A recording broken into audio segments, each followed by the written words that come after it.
Thank you Barisan Mentor yang telah membantu untuk persiapan hari ini. So, selamat petang semua. Semua dah makan kah? Dah, okay. Macam belum makan kan? Boleh saya minta sebelum kita start kita punya sesi, saya minta semua untuk berdiri dulu. Ya. Berdiri dulu. Okay, kalau semua sudah berdiri. So, kamu orang semua jenis yang ikut arahan juga kan? Ya kan? Betul kan? So, saya mau kamu orang angkat tangan. Dua-dua. Okay. Pergi ke arah kiri, pusing ke kanan, pergi ke depan, cari bahu kawan kamu, pijit dah.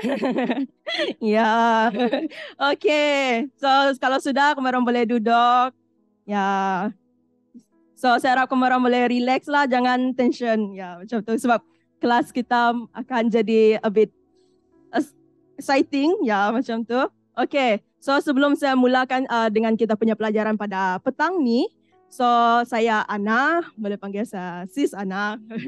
Okay, so saya akan membawa pelajaran 3 dan akan ada rakan saya juga yang akan membantu saya untuk pelajaran 3 iaitu Sis Jacqueline. Dia akan membantu saya untuk ni nanti. Ya, intern speaker. Okay, so sebelum kita mula, siapa tahu siapa masih ingat apa topik 1 dan 2? Jangan buka buku dulu. Saya tahu ni. Okay. So sebelum kita mula, apa topik yang pertama, pelajaran pertama? Apa? Mentor, menti. Menjadi apa? Menjadi, okay. Okay, pelajaran pertama kita adalah menjadi anak Tuhan. Pelajaran kedua, siapa yang speaker dah? Siapa? Oh, okay. Ingat lagi kau apa dia punya topik? Okay, masa bersama Tuhan. So, untuk topik kita yang ketiga adalah bersama keluarga Tuhan. So, kalau kita tengok dalam pelajaran 1, pelajaran 2, itu bermula dengan individu kamu sendiri menjadi anak Tuhan dan macam mana kamu mengambil yang kedua adalah masa kamu bersama Tuhan. Tapi yang ketiga ni elemen yang sangat penting di dalam pertumbuhan kita, dalam pertumbuhan rohani kita, iaitu bersama keluarga Tuhan. So, siapa keluarga Tuhan ni? Kamu boleh tengok kiri dan kanan kamu. Ya, ini adalah kamu punya keluarga Tuhan lah. Ya. So, di dalam pelajaran ketiga, kita akan cover 5 subtopik. So, saya akan cover dalam subtopik 1 sampai ke 3.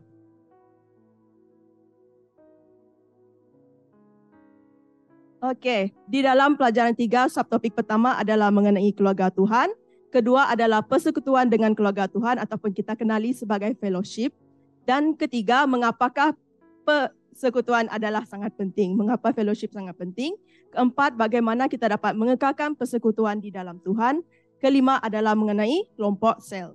Okay. Sebelum, boleh saya minta satu menti untuk baca ayat di hadapan ini. Efesus 2 ayat 13, ayat 19. Kamu boleh assign menti kamu.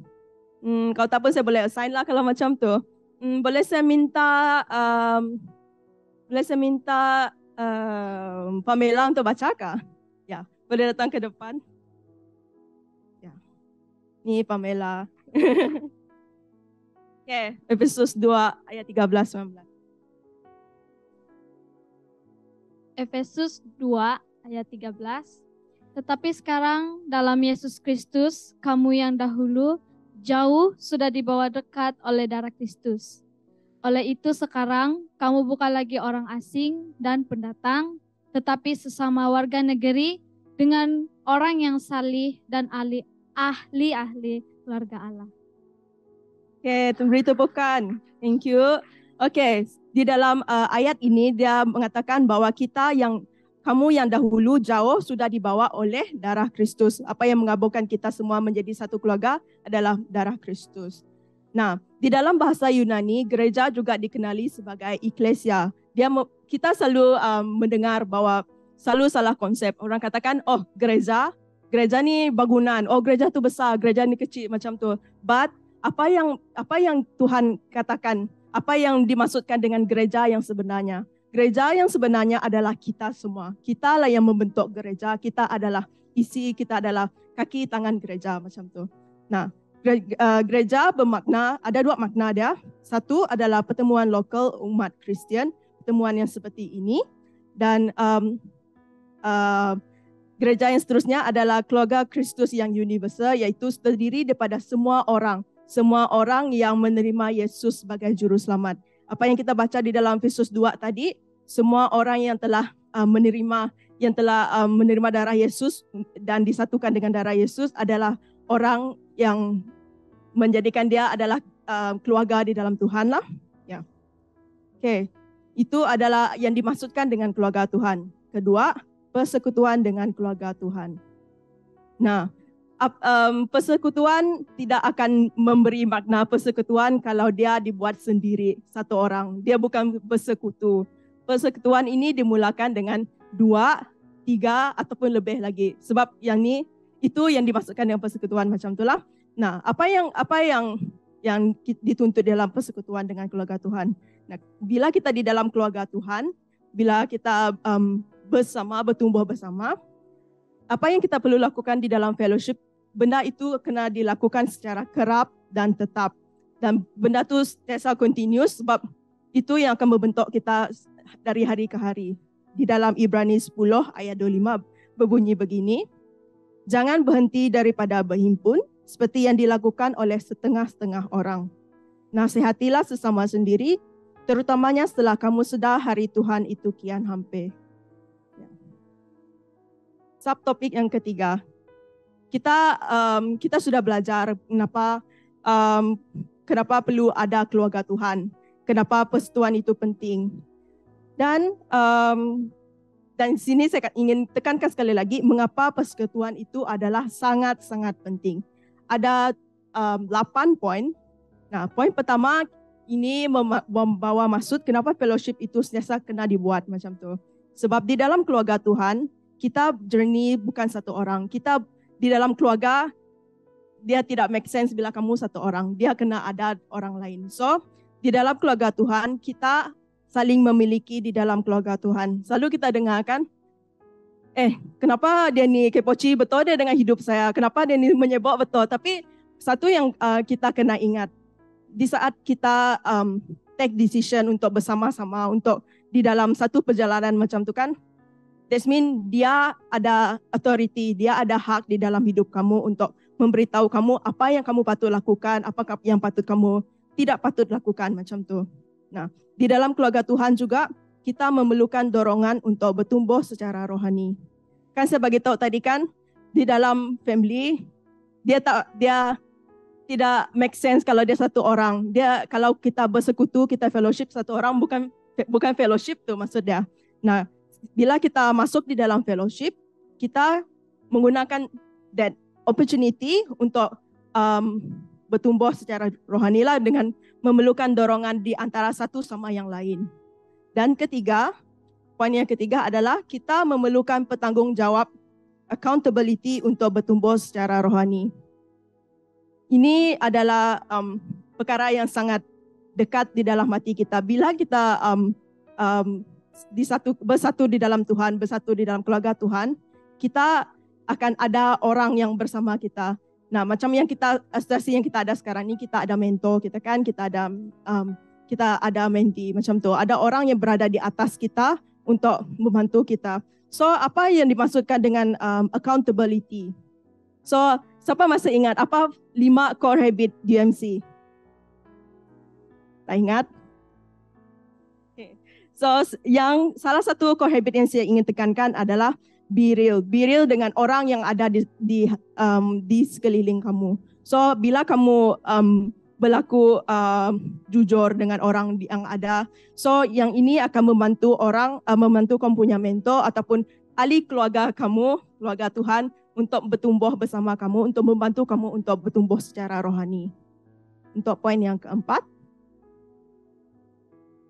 ada di dalam ayat firman berkata, bila kita berkumpul lebih daripada 2 ataupun lebih daripada 3, kita akan ada Tuhan Yesus yang akan bersama kita.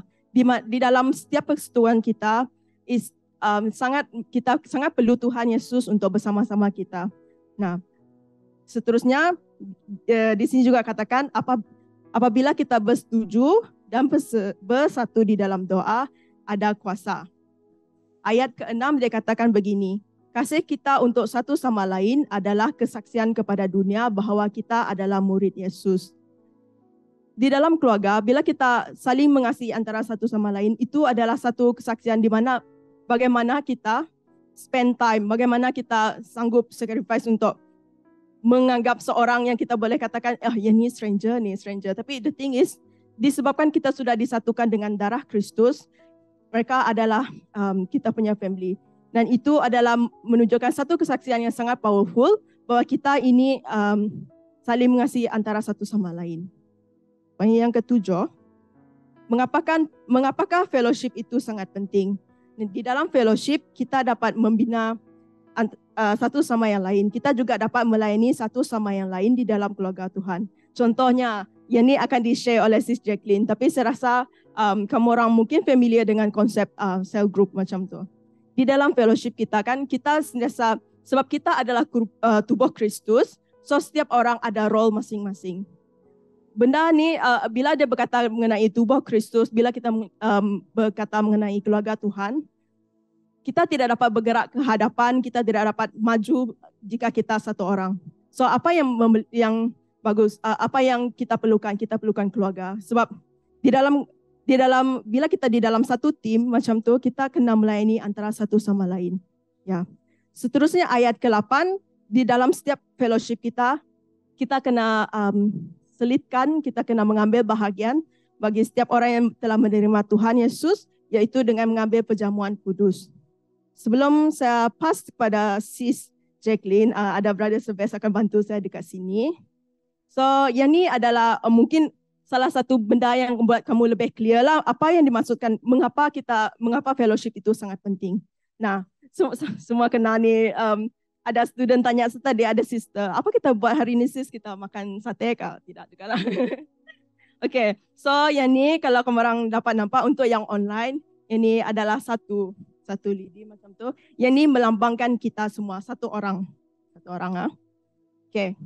So, apa yang berlaku bila kita satu orang, bila kita tidak berada di dalam keluarga Tuhan? Ya, benda ni akan senang patah macam tu sebab kita seorang macam tu. Cuba bayangkan kalau satu orang, ini adalah melambangkan satu tubuh kita. Macam yang ini adalah saya, keluarga kita yang lain macam tu. So, kedua, apa yang akan terjadi bila semua berkumpul seperti ini? Nah, kita tengok sini kan ada rubber band kan. Rubber band ni adalah melambangkan, macam yang saya katakan tadi, kita adalah keluarga Tuhan. Kerana kita telah digabungkan di dalam darah Yesus macam tu. Yang ini melambangkan Tuhan Yesus.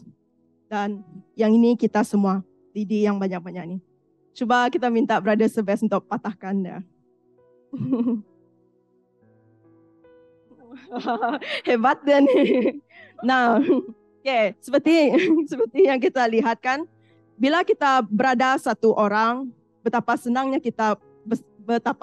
dia patah, senangnya kita jatuh macam tu kan. Tapi bila kita berada di dalam fellowship, bila kita berada di dalam keluarga Tuhan, benda ni, imagine kamu satu boleh ni kan jatuh, tapi bila kita semua saling memegang antara satu sama lain sebagai satu keluarga, dia susah untuk dipatahkan macam tu sebab kita sudah digabungkan dengan darah Tuhan lah. Ya. So sebelum saya pass dengan Sis Jacqueline, saya akan saya akan buat satu kesaksian mengenai kenapa saya katakan keluarga Tuhan itu adalah penting. Nah, di dalam hidup saya sendiri, saya boleh katakan saya bertumbuh secara rohani kerana adanya keluarga Tuhan, kerana adanya keluarga rohani bersama dengan saya dari dulu, dari zaman saya student sampai sekarang. Bagi saya yang tu sangat meaningful. Saya boleh katakan kalau saya journey satu orang, dulu kan saya student. Saya travel dari Ampang pergi PJ, pergi UMC every week satu orang. Tapi apa yang kalau kita fikir balik kan, kenapa dia sanggup? Saya sanggup naik Grab. Kadang-kadang saya pakai train macam tu kan.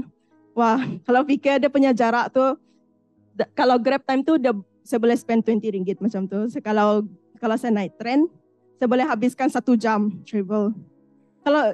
Kalau pikir secara logik, sanggup juga Dania pergi jauh-jauh dari Ampang pergi sini macam ni. Tapi satu yang buat saya rasa macam, yang saya rasa buat saya sangat strong macam itulah, di mana keluarga Tuhan, di mana saya ada abang, kakak, ibu, bapa macam tu yang membantu, yang rohani, yang membantu saya untuk bertumbuh.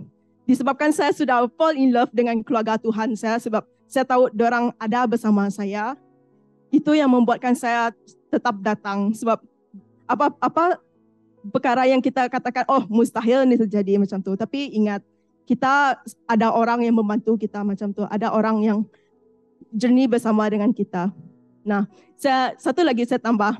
Kan bila kita di dalam keluarga Tuhan, coba bayangkan kita adalah satu jaring net macam tu, NET. So imagine kalau satu net tu putus, dia ada 4 penjuru kan.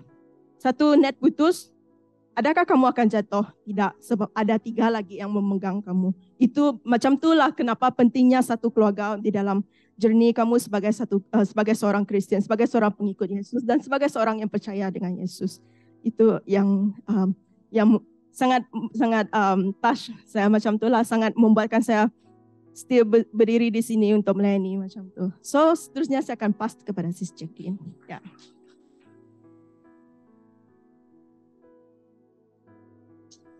Tepuk tangan lagi. Yeah. Ni first time dia menjadi sebagai speaker untuk basic truth. Kita bagi semangat dengan dia lah. Kita sama-sama belajar juga kan. Thank you. Anyway, saya tidak macam Ana. Saya butuh ini. Saya butuh view-nya 2. Oke. Tadi konsepnya tentang ini ya, tentang bersatu dalam keluarganya Tuhan itu sangat penting lah, seperti yang tadi kamu lihat. Satu stick itu sangat mudah diputuskan, dipatahkan. Tapi kalau bergabung menjadi satu ya memang tidak mudah gitu. Walaupun our brother Sebastian adalah orang yang sangat kuat gitu, tapi dia sendiri juga tidak dapat mematahkannya. Ya enggak? Beri kembali tepuk tangan bagi si brother Sebastian. Oke, nah berikutnya itu tadi kita udah melihat mengapakah persekutuan adalah sangat penting di poin 7 dengan 8 melayani dengan perjamuan kudus itu. Mengenai perjamuan kudus aku akan bawa poin ini ke berikutnya. Jadi kita mulai dengan ini ya, di poin yang kelima, bagaimana kita dapat mengekalkan persekutuan di dalam keluarganya Tuhan. Oke, saya juga butuh 2 orang lagi untuk membaca ayat Kisah Para Rasul pasal 2 ayat 46. Mungkin boleh saya minta dari Ezra. Silakan maju ke depan.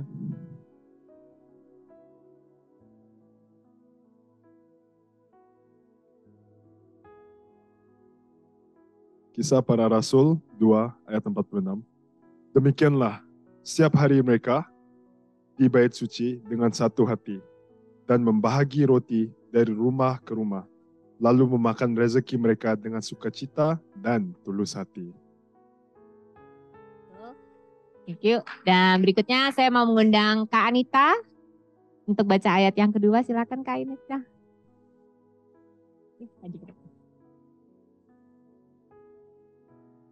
Kak Anita akan membacakan Kisah Para Rasul pasal 5 ayat 42. Kisah Para Rasul 5 ayat 42. Setiap hari di bait suci dan di setiap rumah orang, mereka terus-menerus mengajarkan dan mengkabarkan berita baik bahwa Yesus itulah Mesias. Amin. Oke, terima kasih. Nah, jadi kita tahu gitu dalam kitab Kisah Para Rasul, mereka selalu berkumpul. Mereka bersama-sama mengadakan jamuan kudus. Setiap hari mereka melakukannya. Memang benar gereja kita hanya melakukan sebulan sekali, yang selalunya di awal bulan. Dan itu juga benarlah gitu. Dengan mereka juga akan selalu berkumpul bersama-sama dan mereka mengkabarkan berita baik bahwa Yesus adalah Mesias. Oke.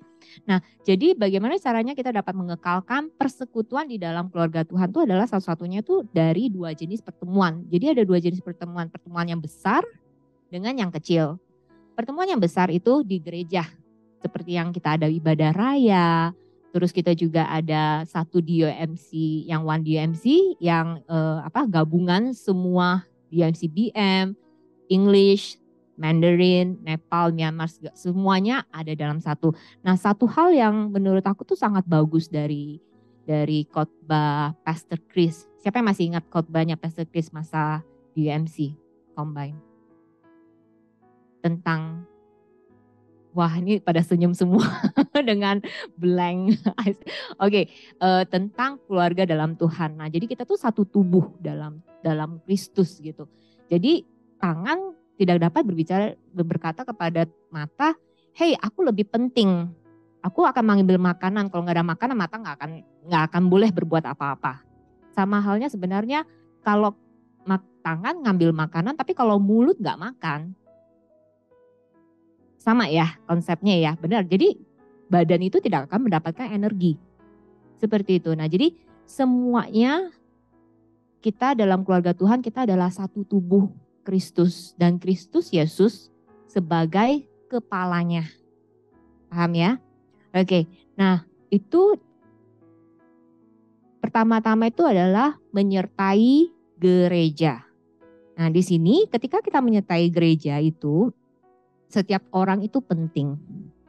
Mau kamu pelayanan di belakang altar atau kamu mau pelayanan di sini atau mentor dengan menti yang melayani di sini, dengan yang ada di online, dengan yang duduk di sana, ngatur kamera, di kru, yang usher, dengan yang security, semua punya peranan yang penting. Semua itu melakukan tugas besar yang mulia dari Tuhan kita. Setuju? Amin. Nah, dan dari situ kita juga kenapa poin berikutnya itu penting untuk kita semua setia dan tertanam di gereja lokal. Ada yang boleh bagikan satu alasan kenapa kita mesti tertanam pada gereja lokal? Ini saya buka buat siapa saja boleh jawab. Kenapa mesti setia dalam gereja lokal? Betul, Iwani benar. Ya itu Popokaris ya, Iwani namanya. Ya benar, satu hal kita boleh bertumbuh. Seperti itu. Dan caranya untuk bertumbuh adalah kamu melewati hal yang susah dan hal yang senang bersama-sama dengan keluarga Tuhan. Kalau kita sering, oh aku kurang suka nih di grup ini. Larilah aku ke grup Mandarin. Oh kurang suka lagi di sini, tak cocok. Larilah aku ke grupnya English. Oh kok grup English macam ini ya? Tak suka juga saya, lari lagi saya ke tempat lain. Lama-lama keluar juga dari DOMC, ya benar kan? Ya jadi dan akhirnya tidak akan pernah bertumbuh secara karakter, tidak akan pernah bertumbuh, secara rohani juga tidak akan bertumbuh. Oke, satu-satunya ketika kita boleh bertumbuh ketika kita melewati badai dan tidak melewati sendiri. Oke, karena itu berikutnya poin saya, kenapa kita tidak akan melewatinya sendiri adalah di mana satu ada gereja, terus kedua itu adalah menyertai kelompok sel, which is cell group, ada kelompok kecil. Nah, kelompok kecil ini siapa di sini yang sudah punya CG? Angkat tangan. Yang sudah punya. Oh, kok masih ada yang belum angkat tangannya? Coba lebih tinggi lagi, saya pengen tahu siapa yang oh sudah punya semua ya. Oke, bagus lah. Ya sudah punya. Oke, kalau yang belum ada, kalau ada yang masih jumping dari CG satu ke CG lain, setialah kamu di CG kamu, oke? Oke, now ya, CG itu ada kelompok sel yang kecil gitu. Nah, kelompok sel yang kecil ini kita ya mungkin tidak sebesar gereja lah semacam itu, tapi hanya ada beberapa orang saja seperti itu. Nah, jadi di sini kelompok sel itu akan pertama membantu pembangunan rohani. Oke, di sini kita saling membangun satu sama lain. Jadi pertama adalah komitmen kita kepada sel. Nah, kembali lagi sebelum kita berbicarakan tentang gereja kumpulan yang besar, kembali lagi kelompok sel. Oke, komitmen kita apa sama CG? Paling simple, paling sederhana adalah kehadiran kamu. Di sini siapa yang ikut CG itu waktu once in the blue moon? Tolong jangan angkat tangan ya. Jangan angkat tangan. Once in the blue moon baru ikut CG. Lagi happy ikut CG atau enggak lagi butuh uang baru datang ke CG. I'm so sorry lah ya. Memang ada yang seperti itu dulu, bukan yang dari sini ya. Tuh. Pas dia lagi butuh bantuan, sakit-sakit datang CG. Sudah sehat, hilang entah kemana. Ya, tapi ini satu itu kita perlu komitmen untuk ikut CG. Dan berikutnya adalah kamu mengambil bagian dalam aktivitas sel. Nah, kenapa dalam aktivitas sel kita perlu dapat ada bagiannya apa aja nih? Oke, simple, berdoa. Terus membagi firman, membagi kesaksian, menyanyi, main gitar. Kalau gitarnya cuma tahu 2 kunci aja tidak apa, itu hanya cell group. Oke, boleh mulai sesuatunya dari hal yang kecil, dari hal yang simple. Oke, paham ya? Nah, berikutnya sumbangan kita dalam kelompok sel. Sumbangan kita dalam kelompok sel itu adalah karunia roh kita dengan bahagian yang praktikal. Nah, satu hal yang saya sangat privilege sekali ya, boleh berkumpul dalam CG saya yang sekarang. Sebenarnya CG saya yang sekarang itu leadersnya juga dari orang yang sudah saya kenal lebih dari 20 tahun.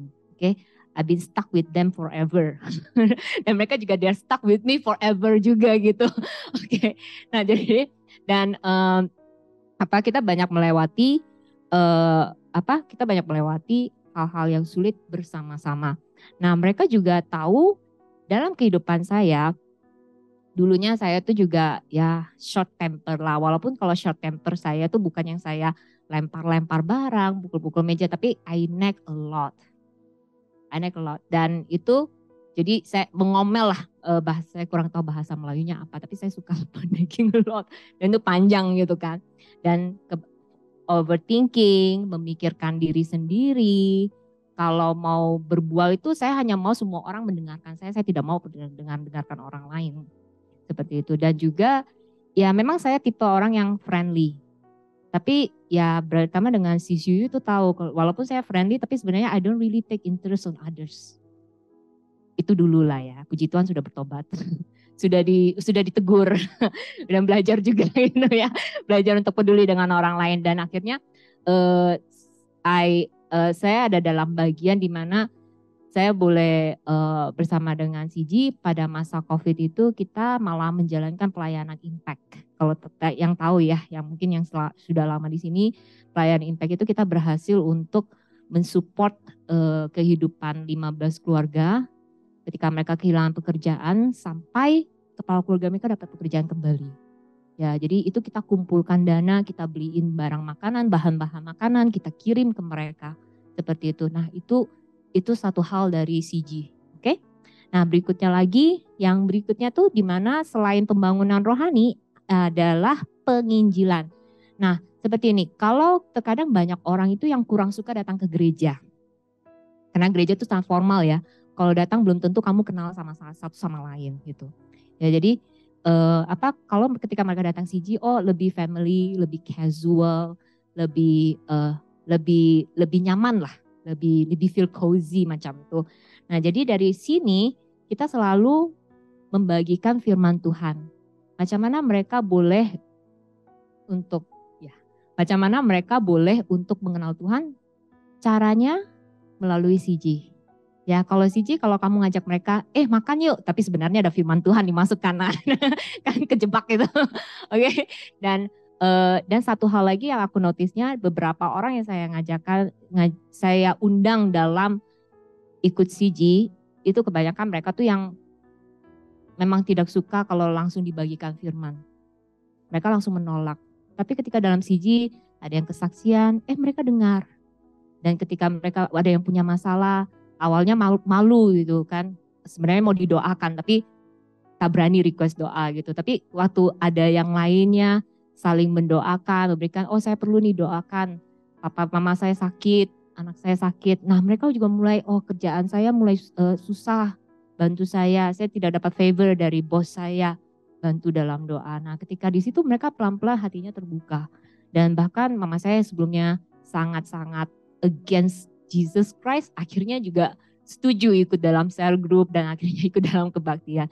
Nah jadi puji Tuhan itu semuanya dari cell group. Oke, now perkongsi saya hanya sampai di sini dan kita akan masuk kepada group works ya, discussion gitu. Tapi sebelum kita masuk dalam group works, kita akan tengok video. Silakan tim video.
raise me up to more than I